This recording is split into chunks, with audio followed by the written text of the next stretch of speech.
एक और चीज इन्होंने कही कि आप 10वीं कक्षा में, लेकिन आप प्लान कर रहे हैं कॉमर्स स्ट्रीम में जाना, और उन्होंने यह भी कहा है कि इन सेम एकेडमिक ईयर नहीं दे सकते। तो अगर आप दे भी चुके हैं 8th 9th में और अभी आप 10th में हैं तो 10th में मत प्लान कीजिएगा। हेलो जी, क्या हालचाल, स्वागत है आप सभी का आज के इस वीडियो के अंदर, जहां पर हम बात करने वाले हैं एनएससीए यानी कि एस्ट्रोनॉमी ओलंपियाड 2025 के बारे में और आगे आने वाले सालों के बारे में भी। सबसे पहले तो एस्ट्रोनॉमी और एस्ट्रोलॉजी के अंदर डिफरेंस समझ लो भैया। एस्ट्रोलॉजी ओलंपियाड नहीं है, एस्ट्रोनॉमी ओलंपियाड है। एस्ट्रोलॉजी का मतलब होता है चांद सितारों की पोजीशनिंग, जिससे आपका फ्यूचर डिसाइड होता है, और एस्ट्रोनॉमी होता है चांद सितारे हैं तो क्यों हैं, चांद सितारों के पीछे क्या है, यानी कि इस यूनिवर्स में, इस गैलेक्सी में, इस यूनिवर्स के बियॉन्ड क्या चीजें हैं, उनकी स्टडी। ठीक है, तो सबसे पहले जान लेते हैं एनएससीए का full form, that is national standard examination in astronomy. Conduct करवाया जाता है Indian association of physics teachers यानी कि आईएपीटी द्वारा, जो कि कोलैबोरेट करती है HBCSC यानी कि Homi Bhabha centre for science and education के साथ, और फिर आगे की स्टेजेस को फर्दर कैरी ऑन किया जाता है। आज के इस वीडियो में हम बात करेंगे eligibility, syllabus, registration, paper pattern, stages और इंपॉर्टेंस, और कहां से इस एग्जामिनेशन की आप पढ़ाई कर सकते हो के बारे में। तो सबसे पहले सेक्शन पर चलते हैं, एलिजिबिलिटी क्राइटेरिया।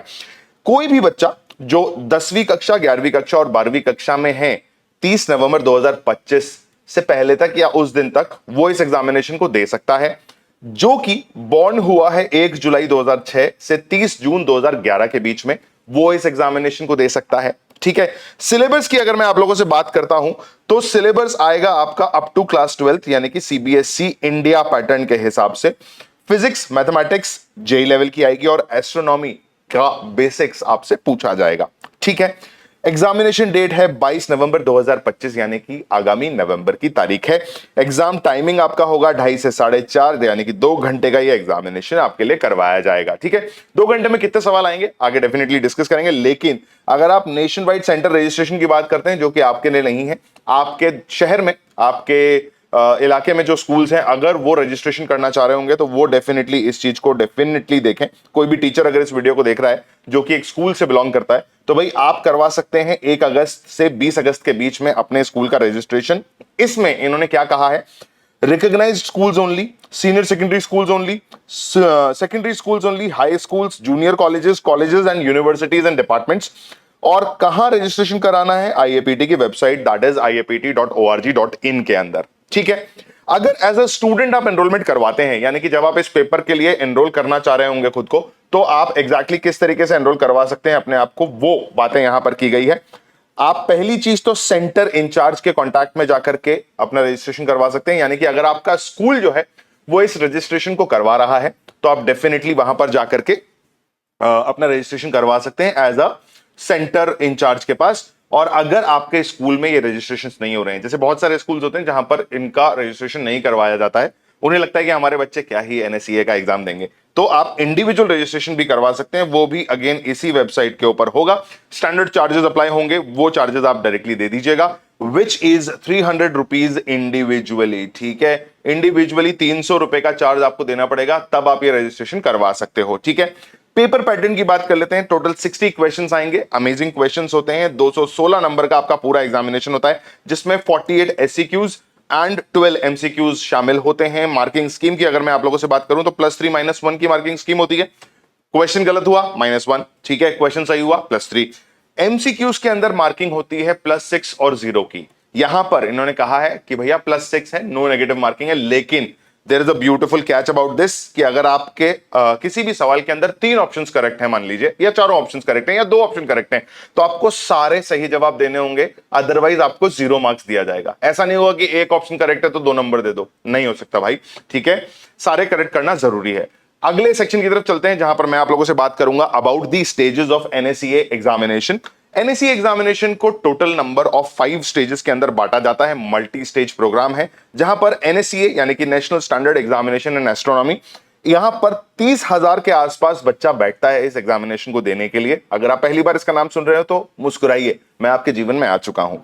22 नवंबर 2025, जैसा कि मैंने पहले बताया, इसका एग्जामिनेशन कंडक्ट करवाया जाएगा। अगली स्टेज है INAO, that is Indian national astronomy olympiad, जहां पर मात्र 500 बच्चे सेलेक्ट होकर के जाते हैं और उनको 250 के 2 ग्रुप्स में बांटा जाता है। ठीक है, कितने कितने के, 250 के 2 ग्रुप्स में आपको डिवाइड किया जाएगा। ये ग्रुप किस तरीके से बनते हैं? ये ग्रुप बनते हैं 12th क्लास का एक ग्रुप और 11th और उसके नीचे वाली क्लास यानी कि 10th और 11th क्लास का एक ग्रुप। ठीक है, फरवरी के महीने में अगले साल इसका एग्जामिनेशन कंडक्ट करवाया जाएगा। तीसरी स्टेज होती है ओसीएससी यानी कि ओरिएंटेशन कम सिलेक्शन कैंप, जो कि 50 बच्चों को इनवाइट करता है। कहां से? 500 बच्चों में से 50 बच्चे इनवाइट किए जाते हैं।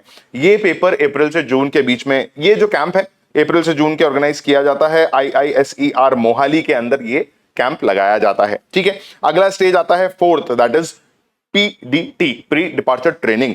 इसमें कॉम्प्रिहेंसिव ट्रेनिंग कैंप लगता है जो कि थ्योरी और एक्सपेरिमेंट्स के बारे में आपको सिखाया जाता है। ये जुलाई में कंडक्ट करवाया जाता है और उसके बाद आती है final stage which is stage number 5, जो कि है IOAA, which stands for International Olympiad in Astronomy and Astrophysics। ठीक है, यहां पर a team of 5 students represents India और ये एग्जामिनेशन होता है अगस्त के अंदर, जहां पर अलग अलग जगह से, अलग अलग शहरों से, अलग अलग देशों से जो है लोग आते हैं, सॉरी अलग अलग शहरों से लोग आते हैं और इंडिया को रिप्रेजेंट करते हैं। एंड फिर जो है आपको गोल्ड, सिल्वर या ब्रॉन्ज मेडल दिया जाता है।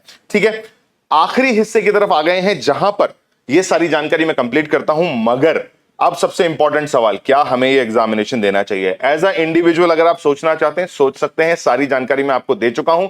एस्ट्रो की पढ़ाई आपको कहां से करनी चाहिए उसके बारे में बात करेंगे, लेकिन मेरे हिसाब से आप लोगों को ये एग्जामिनेशन डेफिनेटली देना चाहिए अगर आपका इंटरेस्ट चांद सितारों में है तो। ठीक है, या बहुत बड़े अमेजिंग साइंटिस्ट बनना चाहते हैं तो। ठीक है, क्यों देना चाहिए उसका जवाब मैं ऑलरेडी दे चुका हूं, मगर अब कुछ अमेजिंग बातें कि भाई फिजिक्स और केमिस्ट्री, सॉरी फिजिक्स और मैथमेटिक्स की अगर मैं आप लोगों से बात करूं तो जेई लेवल की आती है, ये मैं ऑलरेडी बता चुका हूं।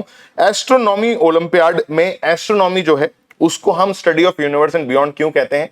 क्योंकि आपको ये सारी चीजें पता होनी चाहिए बेसिक लेवल पर, तभी वो आपसे पूछते हैं। ठीक है, अगर आप एस्ट्रोनॉमी ओलंपियाड का प्लान करते हैं तो एक और एग्जामिनेशन है, दैट इज NACJS। ठीक है, जो कि देते हैं 8वीं से 10वीं तक के विद्यार्थी। प्लीज इस एग्जामिनेशन को मत दीजिएगा अगर आप NACA का प्लान कर रहे हैं तो। ठीक है, और उन्होंने ये भी कहा है कि इन सेम एकेडमिक ईयर नहीं दे सकते। तो अगर आप दे भी चुके हैं 8th 9th में और अभी आप 10th में हैं तो 10th में मत प्लान कीजिएगा NACJS देने का। ठीक है, आप NACJS को छोड़ दीजिए, NACA की तरफ बढ़िए। ठीक है, एकेडमिक ईयर सेम नहीं होना चाहिए। एक और चीज इन्होंने कही कि आप 10वीं कक्षा में लेकिन आप प्लान कर रहे हैं कॉमर्स स्ट्रीम में जाना, तो भी आप इस एग्जामिनेशन यानी कि NSEA एग्जामिनेशन को नहीं दें। ये ऐसा उन्होंने साफ साफ कह दिया है कि अगर आप कॉमर्स में जा रहे हैं या प्लान कर रहे हैं तो प्लीज NSEA अटेम्प्ट मत कीजिएगा, क्योंकि ये साइंस रिलेटेड एग्जामिनेशन है। ठीक है जी, सो ये सारी चीजें मैं आपको ऑलरेडी बता चुका हूं। अब बात आती है कहां से पढ़ना चाहिए। तो पढ़ने के लिए अगर आप चाहो तो फिजिक्स वाला का एक यूट्यूब चैनल है, दैट सेज ओलंपियाड वाला, वहां से आप इसकी पढ़ाई कर सकते हो। वहां पर काफी अच्छे लेवल पे आपको ये ओलंपियाड का प्रिपरेशन करवाया जाएगा, जिसमें एस्ट्रोनॉमी के बारे में ही आपको पढ़ाया जा रहा है, क्योंकि फिजिक्स और मैथमेटिक्स तो आप ऑलरेडी पढ़ ही रहे हो। ठीक है, या पढ़ सकते हो। ठीक है, या अगर आगे IIT का प्लान कर रहे हो या नीट का प्लान कर रहे हो तो ऑब्वियसली आपको चमकता होगा कि फिजिक्स और मैथमेटिक्स जो है वो किस तरीके से हमें करना है। ठीक है, ऑब्वियसली नीट के केस में मैथमेटिक्स थोड़ा सा डब्बा गोल हो जाएगा, बट देन अगेन 10th में हो तो फिजिक्स और मैथमेटिक्स दोनों आपके कंपेरेबल होगा। ठीक है जी, तो चलिए आज के वीडियो में बस इतना ही। अगले वीडियो में अगले ओलंपियाड के साथ हम फिर से मुलाकात करेंगे और बहुत सारी बातें करेंगे। अगर ये वीडियो अच्छा लगा हो तो डेफिनेटली अपने दोस्तों के साथ शेयर करना, और अगर इस चैनल पर पहली बार आए हो तो do not forget to subscribe to the channel and see you in the next video.